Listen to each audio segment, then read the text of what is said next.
the voice of doubt is paralyzing your faith. Today, we're going to learn how to silence it, not by shouting louder, but by listening deeper. Imagine a life where the constant hum of worry, the endless scroll of distraction, and the cacophony of external demands no longer dictate your peace or your purpose. This isn't just a dream. It's a profound promise available to those who dare to embrace a discipline many have forgotten: the sacred power of silence. In a world clamoring for our attention, pulling us in 1,000 different directions, our spirits often feel frayed, our minds cluttered, and our connection to God fragmented. We yearn for clarity, for a steady hand on the rudder of our lives. Yet we often chase solutions in more noise, more activity, more information. But what if the answer isn't in adding, but in subtracting? What if true strength, deep wisdom, and unshakable peace are found not in the loudest declarations, but in the quietest moments? This journey isn't about escaping the world, but about mastering yourself within it, by cultivating an inner sanctuary where God's voice can truly resonate. It's about reclaiming your mental space, your emotional resilience, and ultimately, your divine calling. We live in an age of constant connectivity, where our phones buzz with notifications, our inboxes overflow, and social media feeds bombard us with comparison and anxiety. This relentless noise doesn't just distract us, it actively reshapes our brains, diminishing our capacity for deep thought, sustained focus, and genuine introspection. We become reactive, tossed by every wave of external stimuli, losing touch with our inner compass. Have you ever felt that nagging sense of unfulfillment? Even amidst outward success, a hollow echo in your soul whispering that something vital is missing. That feeling is often the spirit crying out for stillness, for a chance to reconnect with the divine rhythm that was always meant to guide us. Sarah, a dedicated nurse in her late 30s, found herself perpetually exhausted, not just physically, but spiritually. The demands of her job, the needs of her family, and the insistent chatter of her digital life left her feeling like she was running on fumes, constantly reacting. She often wondered if she was truly living or just surviving. She knew she loved God, but her prayer life felt like a hurried monologue, rarely a dialogue. This constant state of doing left no room for being, and it began to erode her relationships, her joy, and even her health. She longed for a shift, a way to reclaim her inner quiet, but the idea of turning off the noise felt almost impossible, like disconnecting from life itself. But what if the very act of disconnection is the key to true connection? If you're ready to explore how stepping away from the noise can bring you closer to God and yourself, I invite you to join this conversation.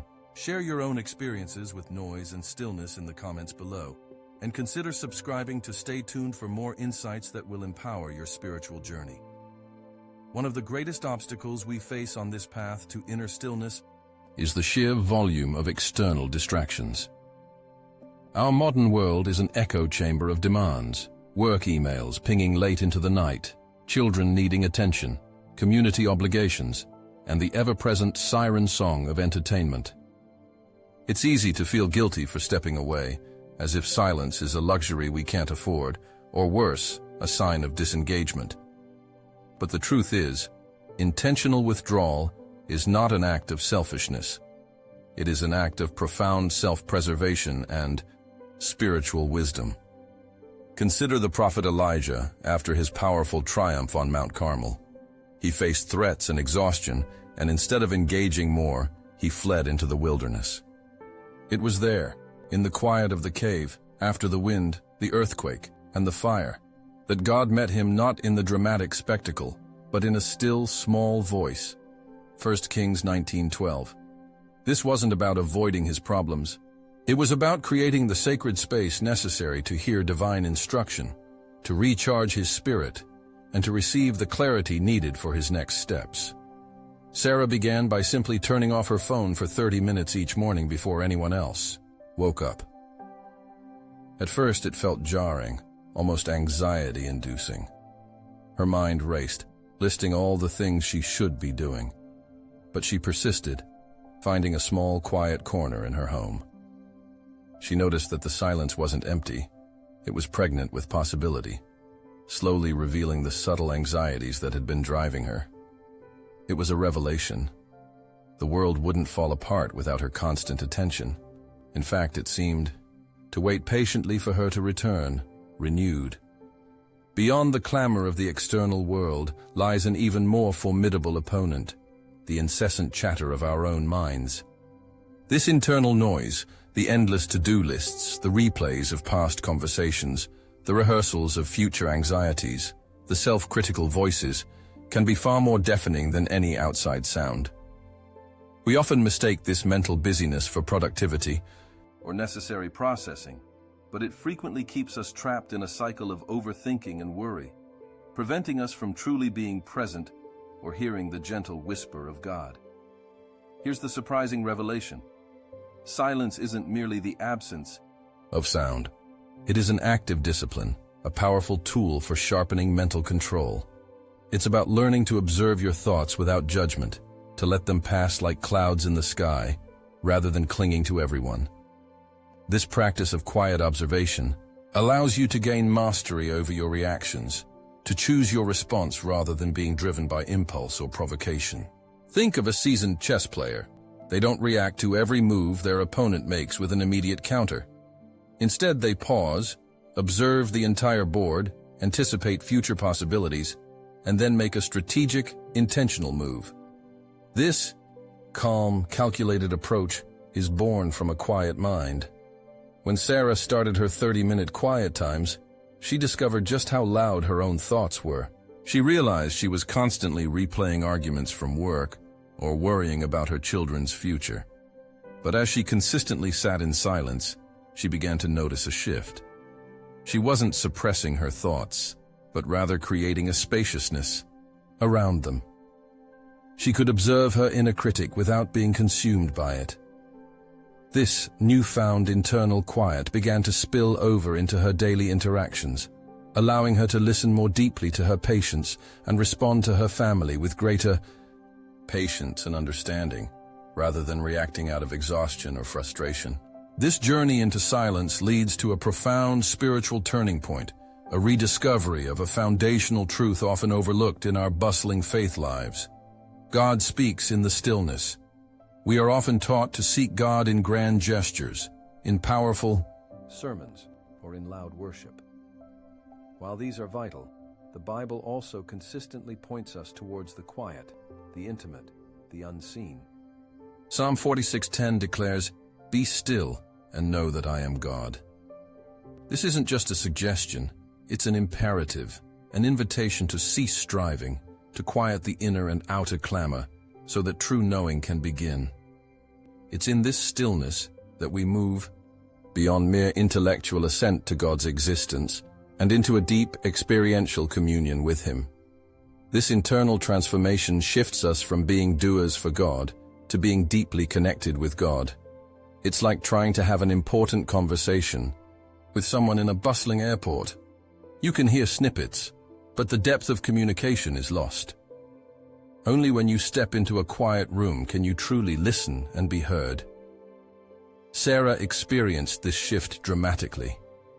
One morning, during her quiet time, instead of just trying to quiet her mind, she consciously turned her attention to God's presence.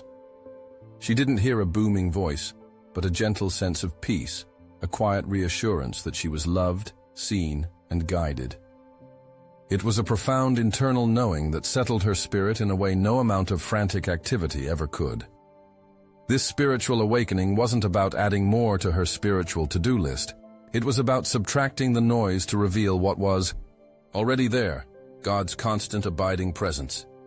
This transformed her prayer life from a monologue of requests to a dialogue of listening and receiving. With this new perspective born of silence, Sarah's life began to unfold with a newfound grace and impact. She realized that her ability to be present and truly listen profoundly enhanced her relationships. When she spoke, her words carried more weight, not because she spoke louder, but because she spoke with intention, rooted in a quiet confidence. This is the powerful testimony of silence. It not only transforms you but also elevates your interactions with others. Think of it like a finely tuned instrument. When it's quiet, when it's not being played, it's being prepared to make beautiful music. When you speak less, but with thought and purpose, your words resonate more deeply, earning genuine respect. Sarah, once prone to interrupting or offering quick fixes, now found herself pausing, truly hearing the unspoken needs of her patients and the subtle frustrations of her children. She discovered that often people didn't need her to solve their problems, but simply to be present, to listen without judgment. One evening, her teenage daughter, who had been withdrawn and moody, finally opened up about a struggle at school. Instead of jumping in with advice, Sarah simply listened, offering a quiet, comforting presence. That night, her daughter hugged her tightly, something she hadn't done in years, saying, "Thanks for just being there, Mom. You really heard me." This simple act, born from Sarah's cultivated stillness, forged a deeper connection than any words could have. This expanded application of silence meant she was no longer just managing her own energy. She was becoming a source of calm and clarity for those around her, a true conduit for God's peace in a chaotic world. So how do we begin to cultivate this sacred silence in our own lives? It starts with intentional steps, not grand gestures. First, carve out a dedicated time each day, even just 10-15 minutes for absolute quiet. Turn off all devices, find a space where you won't be disturbed, and simply sit. Don't try to empty your mind, simply observe what arises without judgment. This is your training ground for mental control. Second, practice what we call active listening in your interactions. Before you respond, truly listen to understand, not just to reply. This often means pausing, allowing silence to fill the space, inviting deeper communication. Third, establish digital boundaries, schedule specific times to check emails and social media, and designate technology-free zones in your home or during meals. This isn't about deprivation. It's about reclaiming your attention span and protecting your peace. This renewed vision for your life isn't about becoming a hermit. It's about becoming a master of your inner world so you can engage with the outer world with greater purpose and less stress. It's an invitation to transform your daily existence from a frantic race to a purposeful journey, guided by an inner compass attuned to God's voice. Imagine approaching challenges not with panic, but with a quiet confidence that comes from a wellspring of inner strength. Imagine relationships deepening because you truly hear and understand. This is the promise of silence. As we consolidate this journey, remember that silence is not an absence, but a presence, the presence of God, the presence of your truest self. It is the fertile ground where mental clarity blossoms, emotional resilience takes root, and informed decisions are made. It's where you discover what truly matters, focusing your energy on real, God-given goals rather than chasing fleeting distractions. This disciplined embrace of quiet moments is your pathway to a life lived with greater intention, deeper connection, and profound inner peace. The future vision for those who choose this path is one where you are no longer tossed by the storms of life, but stand firm, anchored in the stillness of God's presence. You become a beacon of calm in a world of chaos, a source of wisdom in a sea of noise. You'll find yourself speaking with greater impact, acting with clearer purpose, and living with an unshakable sense of divine alignment. This isn't just about feeling better. It's about living out your calling with power and grace. If this message resonated with your spirit, if you feel that quiet stirring within your soul, I invite you to take the next step. Let this be more than just a video. You watched, let it be a turning point. Consider how you can integrate just one small moment of intentional silence into your day, starting now. What revelation might God be waiting to whisper to you in the quiet? Share your thoughts, your experiences, and your questions below. Your story could be the very encouragement someone else needs. And if you're seeking more ways to deepen your faith and navigate life's challenges with spiritual strength, join our community. Your journey of transformation is worth investing in. And we are here to walk alongside you,